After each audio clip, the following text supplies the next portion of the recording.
daily use. So, good na good talaga siya for daily kasi sobrang tipid. So, ito nasubukan ko na to na talagang lalo pag long drive. Sobrang tipid niya, umaabot actually ng 20 km per liter lalo kung dire-diretso yung biyahe. So, most likely, yung mga nagbubuo, talagang mga enthusiast na yon na medyo nagkukulit na sa pag-o-auto. Nakakita ko sa kalsada ng Honda City, lalo na itong flagship color nila na to na Ignite Red. So, ito yung itsura mismo na yon. Yung mga nakikita nyo sa mga billboard. Sa NLEX, pag nakikita ko may billboard si Honda, sabi ko ang ganda ng City. Yung mukha pa lang niya parang medyo Civic na datingan. Madalas sa car wash na Civic. So, boss, yung Civic ganyan. So, mas malaki yung ano, no? Oo. Plus 30. So, yun yung ano ko sa kanya, yun yung nag-umpisa akong magustuhan yung City. Nakita ko pa lang sa billboard nung nakita ko sa kalsada. Tapos sabi ko, ibang-iba talaga yung RS kasi yung headlight, yung mukha pa lang niya, aggressive na rin. So, ewan ko kung ako lang pero sa headlight, parang accord siya na ano, no? Yung... Lalo yung merong ganito na parang yung claw. ganyung style, eh, oh. So, yung parang claw na yan ng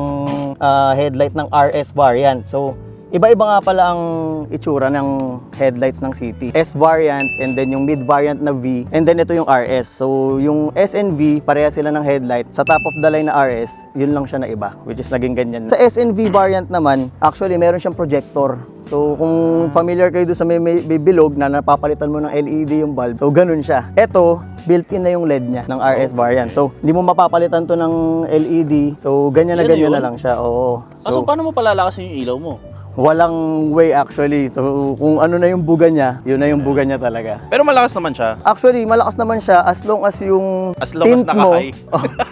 As long as naka-high. Pero kung yung tint mo naman is hindi ganun ka sobrang dark, lalo ito mga naka-clear lang na may shade, okay naman siya actually. Tolerable naman. May potential, sabi ko, maganda rin pala tindigan. Sabi ko, try nga natin. Sige, umpisahan natin paunti-unti. Tapos ito na kinalabasan. Oo, ito na siya. Pero papi, para sa akin, no, isang magandang platform kapag yung sasakyan, tipid, pogi, yes. tapos mabilis, tsaka hindi mo bababa yung resale value po. Parang ito yun no?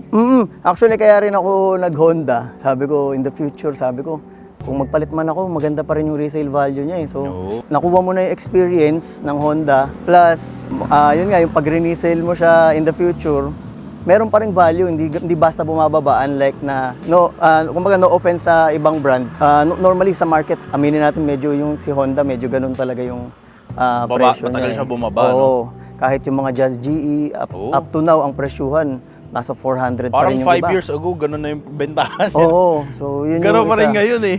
So, wala naman akong planong ibenta siya, pero may ganun eh. Siyempre, di naman lahat ng auto possible. Baka mag-upgrade ka in the future. Bagay. May concept ka ba sa sasakay mo na to? So, sa exterior actually, medyo hindi naman totally controversial. Kasi Honda City, ang lilabas